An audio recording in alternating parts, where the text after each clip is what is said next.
ఆ గోత్రాల సూత్రాలు మా దగ్గర ఉంది. గోత్రం అంటే పతంగ్. సంక్రాంతికి మీరు పతంగ్ ఎగిరిస్తారు కదా, పతంగ్. గోత్రం అంటే పతంగ్. గోత్రానికి దారం ఉంటుంది కదా, దానికి సూత్రం అంటారు. పతంగు దారం ఉన్నదానికి సూత్రం అంటారు. ఆ సూత్రము ఎవరి చేతిలో ఉంటుంది? ఆడించటం చేతిలో ఉంటుంది, కానీ పతంగ్ చేతిలో ఉండదు. ఇడిస్తే బహుదూరం పోతుంది, చాలా మీదకి ఎగురుతుంది. మరి అదేవిధంగా దగ్గర గుంజుకుంటే దగ్గరకు వస్తుంది. ఇట్లా అంటే కోటు కొడుతుంది, గిర గిర గిర గిర తిరుగుతుంది. అలాగా గోత్రధారులు మీరందరూ కానీ సూత్రధారులు గారు. పాత్రధారులు మీరు. అంటే పాత్రం అంటే ఒక నాటకం ఆడే అట్ట మీద బొమ్మలు. పాత్రధారుడు. సూత్రధారుడు ఆడుంటాడంటే పరద వెనుకుంటాడు. గిట్ల గిట్ల ఆడు, ఈ విధంగా ఆడు, గిట్టిట్లా మాట్లాడని పరదకి వెనుకకెళ్ళి చెప్తుంటే ఇవి ఆడతాయి. అట్లా ఈ పతంగులన్నీ అందరికి కనిపిస్తాయి, కానీ దారం ఎవరికి కనిపించేది? అది బహు సూక్ష్మం ఉంటుంది. అందుకు దానికి సూత్రం అంటారు. అది గోత్రం అనేది పతంగ్, సూత్రం అనేది దారం.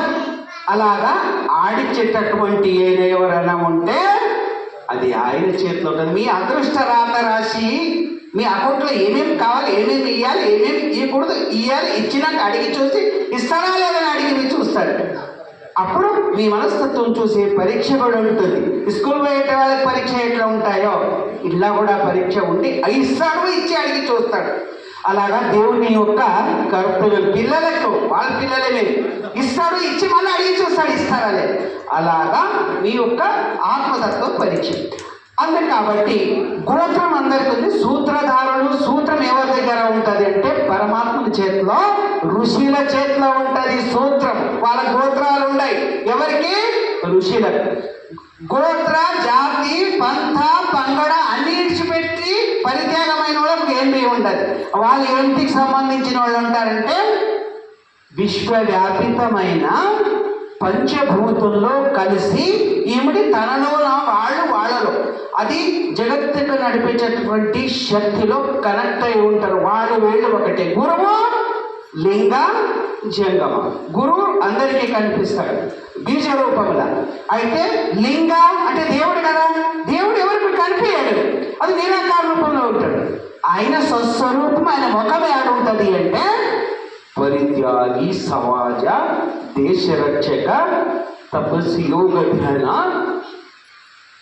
పరిత్యాగి, బ్రహ్మజ్ఞాని, బ్రాహ్మణ, చరాచర అనుభవ, ఆచార, அறிவு, ఆచార, అనుభవం అనేటటువంటి ఆయనకు జంగమ అని పిలుచు. చరాజంగమ, పరాజంగమ, స్వయం జంగమ అని మూడు. చరాజంగమ, పరాజంగమ, స్వయం. స్వయం అంటే తన పూర్తి చేసుకునేది. పర అంటే ఊరికి చూసుకునేది. ఒక్క ఊరికి మఠం పెట్టి ఆ మఠంలోకి ఊరికి జనంకు చూసేది. స్వయం అంటే తన పూర్తి ఒక కడవ నీళ్ళు. ఊరు అంటే ఒక చెరువులో నీళ్ళు. చర అంటే సముద్రం. అన్ని చెరువులు, వాగులు, వంకలు అన్ని సముద్రములకే వస్తాయి. చర అంటే దీంట్లో చరాజంగం అంటే ఆ దేవునికి ఈయనకు కనెక్ట్ ఉంటుంది. అందుకు బ్రహ్మజ్ఞాని బ్రాహ్మణానికి దేవుడికి కనెక్ట్ ఉంటుంది. ఆ బ్రహ్మజ్ఞానం కోటిలో ఒక్కడు ఉంటారు. చరాజంగమూర్తిని కోటిలో ఒక్కడు. సాధు, సన్యాసి, సత్సుల లింగంగా కోటికి కనెక్ట్ అయిన కోటికి ఒక్కడు. వీళ్ళందరూ పేద ఆడికెళ్ళి తయారైంది ఒకరంటూ ఆడికెళ్ళి కనెక్షన్ ఉండాలి. తర్వాత ట్రాన్స్ఫరం అయిన తర్వాత దాని నుంచి చిన్న పే చేసి ఆడికెళ్ళి కనెక్షన్ తీసుకుంటారు. వీళ్ళ ట్రాన్స్ఫరం పెట్టుకుంటారు. మళ్ళా ముందు కంటే వైర్ మీద ఈ విధంగా తీసుకొని వీళ్ళు ఆ బల్బు వేసి అది నీళ్ళని తయారైంది కానీ చల్లగా గాలి ఇస్తుంది. అదే లైట్ వెలిగిస్తుంది. అదే నీళ్ళు కాగబెడుతుంది, నీళ్ళని తయారైంది. అదే మాత్రం ముట్టుకుంటే నీ సంగతి ఏముందో కరెంట్ నీళ్ళు ముట్టుకుంటే నీకు తీసుకోపోతుంది అక్కడిని.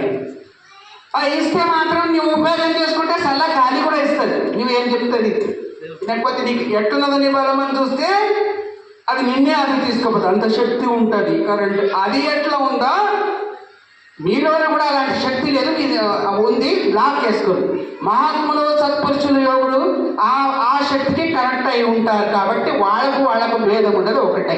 ఎట్లా ఇది అంటే చెట్టు ఉంది కదా, చెట్టు ఫలాలు, పుష్పాలు కాస్తాయి కదా. చెట్టుకు నీళ్ళు పోయాలంటే ఎట్లా చేయాలి మరి? ఆ కొనకు పోయాలి, ఆకు మీద పోయాలి, ఎడపోయాలి. దాని మొక్కం ఏడుంది? చెట్టు ఏరు భూమిలో ఉంది, కిందికి వేస్తేనే అన్ని కొమ్మలు కొమ్మలు కాకపోతుంది. అట్లా ఆ దేవునికి ముట్టాలి అంటే నైవేద్యము ప్రసాదం ప్రతి ఏమి సేవాసమని కనెక్ట్ అయిన వాడు కోటిలో ఒక్కడు ఎవరైనా ఉంటే అలాంటి వాళ్ళకైతే తప్పున ముడతాడు, ఆడికి ముడతాడు ఆ దేవుడు. లేదనుకుంటే ముట్టది మనం ఇక్కడిక్కడ చేసేది ఇక్కడిక్కడే ముడితే అది పోవడానికి టైం చాలా పడుతుంది అన్నమాట, టైం పడుతుంది. ఇట్లా గ్రహించాలి.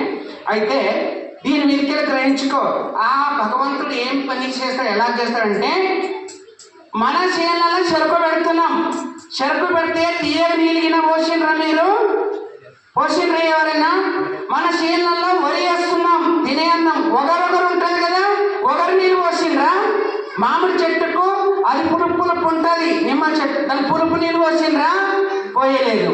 అలాగా ఏ విధంగా పరిపూర్ణమైనటువంటి తీయగా ఉండేటటువంటి ఫలమైనటువంటి ఫలం కానీ చెరుకు కానీ ఎలాంటి దానికి తీపి నీళ్ళు వేయలేము కదా, అట్లా జగత్తులో రకరకాల పండు ఫలాలు పాడి పంటలు ఎలాగ ఉంటే అట్లా నీళ్ళు పోసినామా? పోయలేదు. నీళ్ళు పోసేది నీళ్ళు వచ్చేది ఒకటే, భూమి ఉన్నది ఒకటే, జలము ఒకటే, వాయువు ఒకటే, సూర్యుడు ఒకటే, అందుకు గాలి ఒకటే, అగ్ని ఒకటే, భూమి ఒకటే. అవి ద్రవ్యములు అన్ని కూడా ఇవి రూపం వేరే. అలాగనే నా దేవుడు కూడా ఈ జగత్తులో ఉండి పంచభూతాలన్నీ నడిపించి అన్నిట్లో ఉండి అందరిలో ఉండి లేనట్టు ఆయన పర్యాణ అనుభవం అంటే అంటకుండా ఆయన ఉండేదే వేరు, ఉండి కూడా లేనట్టు ఇలాగ నడిపిస్తుండు. ఒక రూపమున ఆడపిల్ల చేసి ఒక రూపమున మగపిల్లగాడు చేసిండు.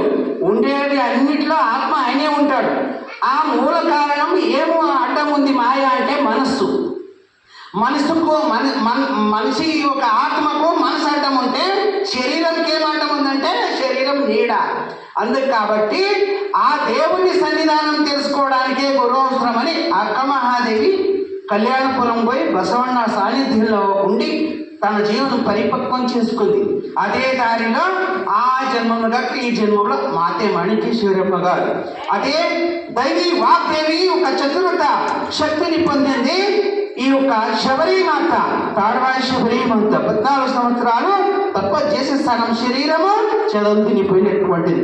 అందుకు యోగ రహస్యం ఈ శరీరంలో నాగసర్పం అనేటటువంటి ఉండే రహస్యం, యోగ తత్వ రహస్యం, ఇలాంటి ఆ తత్వ విషయములు కనుగొన్నది అనుభవగ్రాలు అనుభవమూర్తి తాడు శబరిమాత. వాళ్ళకి మేము చూసినాము, వాళ్ళ సాన్నిధ్యంలో ఉన్నాం కాబట్టి వాళ్ళ ఒక పరిచ, వాళ్ళ నీడ, వాళ్ళ ఒక ఉడిలో ఉన్నాం. ఇక్కడ వచ్చింది వాళ్ళ ఆశీర్వాదంతోనే అమ్మ పంపితే వచ్చాడు. అది మీ అదృష్టమేమో, ఆమె ఆశీర్వాదం ఏమో నాకు తెలియదు. మరి మాతే మాణికేశ్వరి అమ్మగారి బీజం, మా గురూజీ యొక్క ఆశీర్వాదం, మాతే మాదేవి అమ్మగారి దివ్య ఆశీర్వాదం. అదేవిధంగా వీళ్ళందరూ ఆత్మ కనుగొంటు ఈ విరాట్ పోతులూరి వీర బ్రహ్మేంద్ర స్వామి స్థలంకు పోయి ఆయన రచించిన కాలజ్ఞానమును ముడుమాలలో ఉన్న సిద్ధయ్య స్వామి మఠముకు పోతే వ్యక్తం ఉంగరం పాదుకలు బ్రహ్మంగా రాసిన కాలజ్ఞానం చూయించమంటే వాళ్ళు తెచ్చి లోపల దొరకపోయి చూయించినప్పుడు కాలజ్ఞానానికి చేయి ముట్టి ఇలాగన్నప్పుడు కరెంట్ ఎట్లా జననంలో వస్తుందో ఆ శక్తి ప్రవేశమైంది ఈ శరీరంలో ఈ ఆత్మలకు.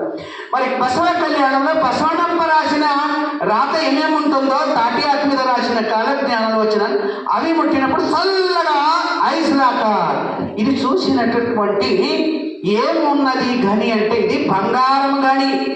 మీ బంగారం గని అది మీ ఏం అదృష్టం ఉన్నదో మరి అటు ఇటు శబరమ్మ ఆశీర్వాదము, మాణిక్యమ్మ దివ్య కృప, గురువు ఆశీర్వాదము, అందుకు బ్రహ్మంగారు దివ్య శక్తి, ఇవన్నీ కూడా బసవಣ್ణ గారి ఆశీర్వాదం, గురుచరమూర్తుల ఆశీర్వాదంతో అది ఎవరెవరి భావార్థం ఆ జ్ఞానం గ్రోలి ధన్యులు కండి. గురు పూర్ణిమ భావార్థం మీ అందరికీ కూడా ఆయుష ఆరోగ్య సకల సంపద కలిగి మీ ఆత్మశక్తి పెరిగి మీరందరూ సమాజ సేవ, దేశ సేవ, రాష్ట్ర సేవ. అందుకు గురువు జ్ఞాన గంగను ఎప్పుడు ఏ విధంగా చెప్తుంటారో అప్పుడు మీరందరూ కూడా అది రికార్డ్ చేసుకొని మీరందరూ కూడా తాత్కాలికంగా తాత్కాలిక మనం మాంసపిండమున మంత్రపిండము, ఆ మంత్రపిండమున మహాపిండంగా చేసుకొని సుఖశాంతిగా ఉండి మీరు పవిత్రంగా శరణులుగా భక్తులుగా శరణీయులుగా తయారగండి, అనుభవజ్ఞులుగా కాగండి. అందుకు గురు మహాత్ముల ఆశీర్వాదం ఉండి సాటివాన పడినా కానీ అది బండ మీద పడితే అది ఏమి పని చేయదు. అట్లా సౌట భూమిని పడితే ఉప్పు అవుతుంది, వ్యాఘ్ర భూమిని పడితే తీపి నీరు అవుతుంది, కప్పిసుకెళ్ళ పడితే అది ముత్యం అవుతుంది. అట్లా ఈ విధంగానే కప్పిసుకెళ్ళ పడినట్టు మీరు కప్పిసుకెళ్ళాకైతే ముత్యాలు అవుతారని చెప్పి ముత్యాలతో శుభాహార ఇస్తున్నా. బోలో భారత మాతాకి సచ్చిదానంద గురు మహారాజ్ కి. ఇప్పుడు ఆరతి కార్యక్రమం మీరు మాకు తెలుసు, ఎందుకంటే మీరు మాత్రం